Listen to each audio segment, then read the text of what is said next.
ଏବେ ଯୋଉ ଦେଶୀ ମଦ ମୃତ୍ୟୁ ହଉଛି ସେଇ ଭଳିଆ ଦେଶୀ ମଦ ଭୁବନେଶ୍ୱରର ଛାତି ଉପରେ ମାନେ ସେଣ୍ଟର ଅଫ ଦି ଭୁବନେଶ୍ୱର ତିଆରି ହଉଛି। ଜୟ ଜଗନ୍ନାଥ। ଆଉ ଗୋଟେ ନୂଆ ଭିଡ଼ିଓରେ ଆପଣମାନଙ୍କୁ ସ୍ୱାଗତ। ଆପଣମାନେ ଦେଶୀ ମଦ ଭାଟି ଏଟା ଦେଖିଛନ୍ତି ନା ଦେଖିନାହାନ୍ତି? ମୁଁ ଭାବୁଛି ବୋଧେ 90% ଲୋକ ଦେଖିନଥିବେ। ମାନେ ଦେଶୀ ମଦ ଭାଟିଟା କେମିତିଆ, ସେଠି କେମିତି ମଦ ତିଆରି ହୁଏ ଏଟା ଦେଖିନଥିବେ। ଏବେ ଯୋଉ ବ୍ରହ୍ମପୁରରେ ମଦ ମୃତ୍ୟୁ ହେଲା, 8 ଜଣ ଲୋକ ମରିଗଲେ ଦେଶୀ ମଦ ପିଇକି। ସେଇଥିପାଇଁ କ'ଣ ହେଇଛି ନା ଭୁବନେଶ୍ୱରରେ କମିଶନରେଟ୍ ପୋଲିସ ତତ୍ପରତା ଦେଖେଇକି ଯେତେ ଦେଶୀ ମଦ ଭାଟି ଅଛି ତାପରେ ରେଡ୍ କରୁଛି। ମାନେ ଭୁବନେଶ୍ୱର ସହର ଉପରେ ଦେଶୀ ମଦ ଭାଟି ଅଛି। ଏଟା କୋଉ ଗାଁ ଗହଳି ଇଣ୍ଟେରିୟର କଥା ମୁଁ କହୁନି, ସହର ଉପରେ ଯୋଉ ଦେଶୀ ମଦ ଭାଟି ଅଛି ପୋଲିସ ତାକୁ ରେଡ୍ ମାରିଛି। ଆଉ କେତେ ଦେଶୀ ମଦ ଜବତ ହେଇଛି, କେତେ କଥା ହେଇଛି। ମଦ ଭାଟିଟା କେମିତିଆ ମୁଁ ଆପଣଙ୍କୁ ଡିଟେଲ୍ସ ଭିଡ଼ିଓରେ ଦେଖେଇବି। ଆପଣ ଭିଡ଼ିଓକୁ ଦେଖନ୍ତୁ, ଆଗକୁ ଦେଖନ୍ତୁ, ଆଉ ଚ୍ୟାନେଲକୁ ସବସ୍କ୍ରାଇବ କରନ୍ତୁ। ଆପଣ ଚ୍ୟାନେଲ ସବସ୍କ୍ରାଇବ କରୁନାହାନ୍ତି, ମୁଁ ବହୁ କଷ୍ଟରେ ଦେଶୀ ମଦ ଭାଟି ଭିତରେ ପଶି ଯୋଉ ଦୁର୍ଗନ୍ଧ, ଓହୋ ହୋ, ମାନେ ଶୁଙ୍ଘି ପାରିବେନି ସେ ଗନ୍ଧ। ମାନେ ସେଇଥିରେ ଆପଣ ହୋସ୍ ପଳେଇବ, ବେହୋସ୍ ହେଇଯିବେ ସେଇ ଗନ୍ଧରେ। ସେଇ ଭିତରେ ପର୍ଯ୍ୟନ୍ତ ଭିଡ଼ିଓ ବନାଉଛି। ଆପଣମାନେ କିନ୍ତୁ ସବସ୍କ୍ରାଇବ କରିବେ, କମେଣ୍ଟ କରି କହିବେ ଭିଡ଼ିଓ କେମିତି ଲାଗିଲା। ଆଉ ଯେଉଁମାନେ ମୋତେ ଜାଣିନାହାନ୍ତି ସେମାନଙ୍କୁ ମୁଁ କହିଦିଏ, ମୋ ନାଁ ମହେନ୍ଦ୍ର, ମୁଁ ଗୋଟେ ଭିଡ଼ିଓ ଜର୍ଣ୍ଣାଲିଷ୍ଟ। ନ୍ୟୁଜ୍ କଭରେଜ କରିବା ମୋ କାମ।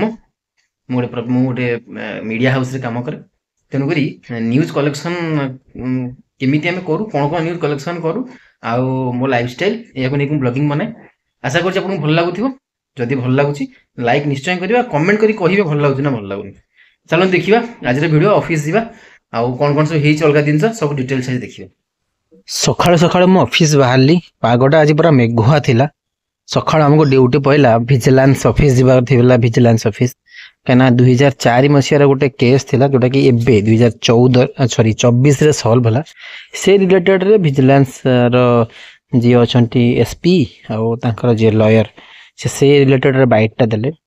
ଆମେ ସେ ବାଇଟଟା ନେଇକିରି ସିଧା ଚାଲିଲୁ ହୋଟେଲ କେଶରୀ, କାହିଁକିନା ସେଇଠି ଲକ୍ଷ୍ମଣାନନ୍ଦ ସରସ୍ୱତୀ ଯିଏ ଥିଲେ କନ୍ଧମାଳର 2008 ମସିହାରେ ତାଙ୍କର ଗୋଟେ ଦଙ୍ଗା ହେଇଥିଲା। ଯେଉଁମାନେ ସେ ସମୟରେ ଜାଣିଛନ୍ତି 2008 ମସିହାରେ ଲକ୍ଷ୍ମଣାନନ୍ଦ ସରସ୍ୱତୀଙ୍କୁ ହତ୍ୟା କରାଯାଇଥିଲା।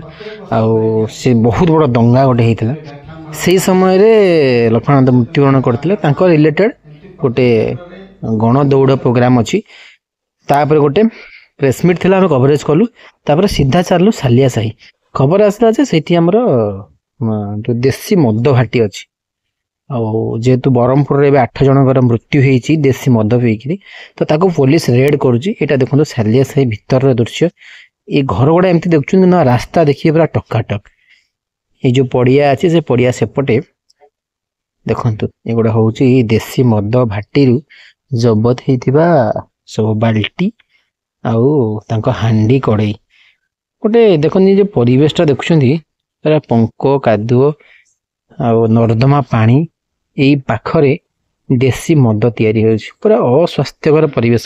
ଏମିତି ତ ଦେଶୀ ମଦଟା ଭଲ ନୁହେଁ, ତାପରେ ଅସ୍ୱାସ୍ଥ୍ୟକର ପରିବେଶ। ଆପଣ ଦେଖନ୍ତୁ କେତେ କେତେ 5200 ଲିଟର ବୋଧେ ମଦ ଜବତ କରାହେଲା। ଦେଶୀ ମଦ ଗୋଟେ ଭୁବନେଶ୍ୱରର ଛାତି ଉପରେ ମାନେ ବୁଝିପାରୁଥିବେ, ମାନେ ସାଲିଆ ସାହି ହେଉଛି ଭୁବନେଶ୍ୱରର ପୁରା ହାର୍ଟ ଉପରେ ସାଲିଆ ସାହିଟା। ଏଇ ଯୋଉ ମଦ ଦେଖୁଛନ୍ତି ପୁରା ସାଲୁ ବାଲୁ। ଏମାନେ କ'ଣ କରନ୍ତି, ମାନେ ଚାଉଳଟାକୁ ସିଝାନ୍ତି, ମାନେ ଭାତ ବନାନ୍ତି। ଭାତ ବନାଇ ତାଦେହରେ ୟୁରିଆ ପକେଇ ଦିଅନ୍ତି। ୟୁରିଆଟା କ'ଣ କରେ ନା ଚାଉଳଟାକୁ ଶୀଘ୍ର ମେଲ୍ଟ କରାଇ ଦିଏ, ମାନେ ଶୀଘ୍ର ଚାଉଳଟାକୁ ମାନେ ନଷ୍ଟ କରିଦିଏ।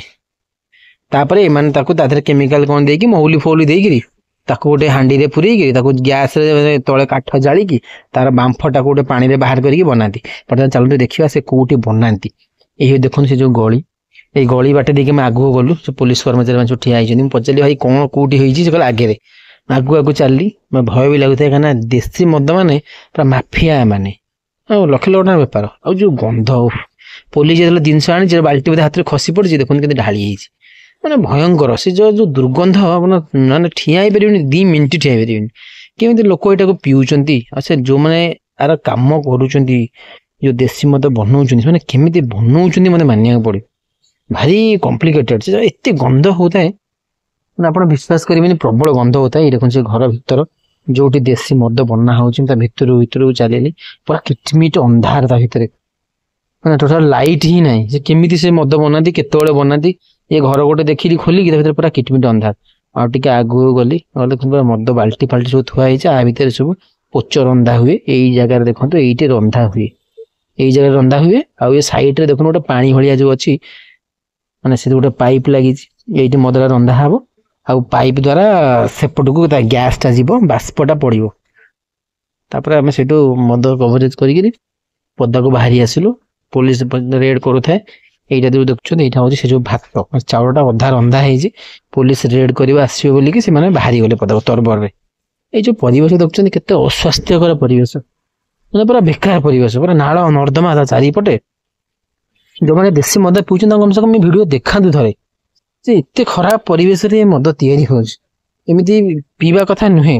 ଏଇ ଯୋଉ ପରିବେଶରେ ତିଆରି ହଉଛି ମଦ, ଏଟା ପିଇବା କଥା ନୁହେଁ। ଆଉ ଦେଖନ୍ତୁ କେତେ ମଦ ତିଆରି ହଉଛି, 5200 ଲିଟର ମଦ, ମାନେ କେତେ ମଦ ସେମାନେ ତିଆରି କରୁଛନ୍ତି। ପୁରା ହାଣ୍ଡି କଡେଇ ଗଦା ହେଇଛି।